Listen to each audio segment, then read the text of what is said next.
Tonight is Wednesday, October 20th, and it has been over 600 days or 19 months since the Raptors have played a home game here in Toronto. And tonight I'm back at the Scotiabank Arena. The energy is crazy here already, so I'm going to go around, check out what's going on, and see if it's worth it for you to come check out a game here in 2021.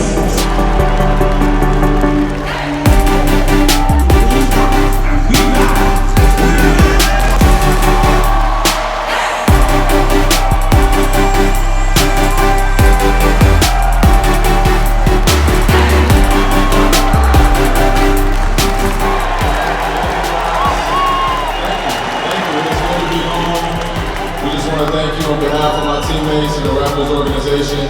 Thank you for your continued support. We're all excited about this year, so let's get it started off the right way. Let's go. In order to attend a game here at Scotiabank Arena, whether it is for the Toronto Maple Leafs or the Toronto Raptors, you will need to be fully double vaccinated and have proof of it. So the proof can either be in the QR code that the government has recently rolled out or in a government-issued ID with your vaccine certificate. So make sure when you come down here, you have one of those ready to show when you come in.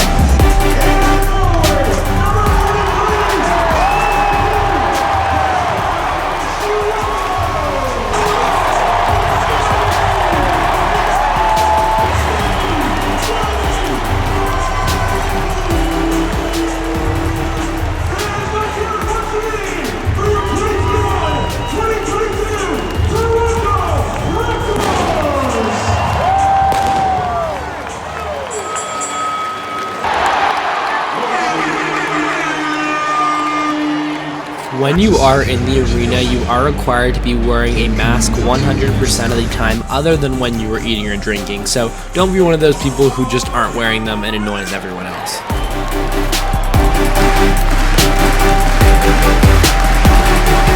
The entire venue is 100% cashless, so make sure you have a credit card on you when you are here. The concourse was surprisingly not too busy at all, but I definitely still recommend if you want anything from the concession stands that you go while the game is being played, because if you go during the intermissions, the lines will be crazy long and you'll probably end up waiting until the next period starts anyways.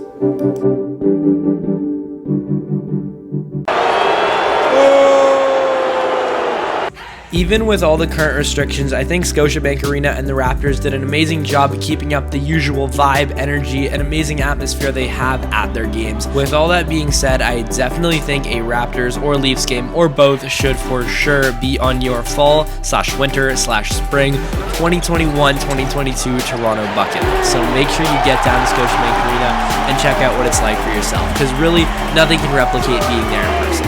So the game just finished, and overall the Raptors started down and ultimately couldn't climb back from the hole. They came pretty close towards the end, but pretty much overall got smacked by the Wizards. So that is pretty much the full experience that you will see here at Scotiabank Arena in 2021. It'll be pretty similar for Raptors and Leafs games, so take that into note. And if you guys did enjoy this video, click right here to see a playlist of all my other favorite Toronto attractions, and click right here to subscribe for all the best Toronto content. Thank you guys so much for watching. I'll see you in the next video. Bye.